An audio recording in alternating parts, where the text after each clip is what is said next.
My name is Julia Leef, and I will be reading an excerpt from my short story, Recently Deceased Mother Gets Up to Make Breakfast. On the very last day of her life, Susan Albright ate dinner alone. Her husband was out playing trivia with some of the men from work, and all three of her sons had hunkered down in their rooms with the excuse of doing homework, the muffled sounds of virtual gunfire and juvenile insults betraying them through their doors.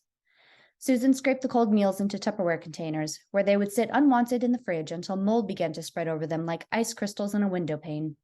By the time John graced the house with his presence, the kitchen had been scrubbed spotless, the floors swept, and Susan was sitting at the table, writing up a list of groceries for the week. Nearly had it this time, John said. Blew it on the mystery round. George tried to bribe the judge, but the girl hasn't got a sense of humor. He leaned down and kissed the top of Susan's head. You've had a quiet day, I'm sure. I saved your dinner, Susan told him, even though he knew she hadn't expected him home. I'll take it with me to work tomorrow, he said, even though she knew he wouldn't. Susan watched her husband disappear into the living room, her jaw tight and her hand absently rubbing at her chest, which had begun to pain her again. It had been an awful summer. Homesick Bobby only managed 2 days of sleepaway camp, and one of Johnny's coaches reported that her eldest son had been sneaking off to pester the cheerleaders. Susan's attempts to talk with him were met with a bedroom door slammed in her face, and her husband could barely muster up a half-hearted "boys will be boys" before changing the subject.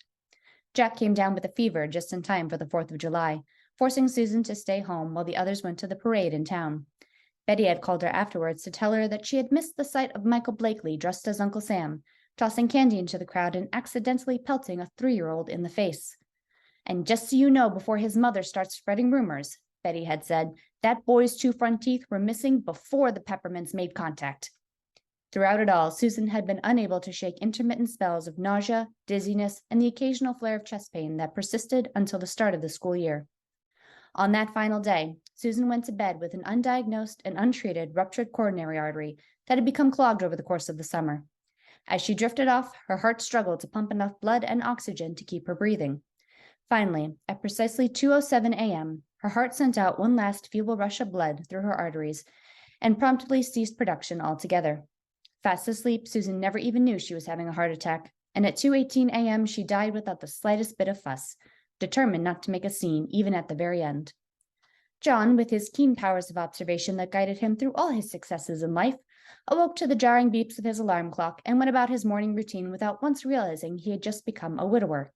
He left the room without a single word to his dearly departed. The sound of the car exiting the driveway woke their sons, who began to prowl around the house like a pack of ravenous hyenas. The anguished cries of her breakfastless children could not be ignored, and so, although she had been fully dead for 4 hours and 33 minutes, Susan got out of bed and went downstairs. Thank you.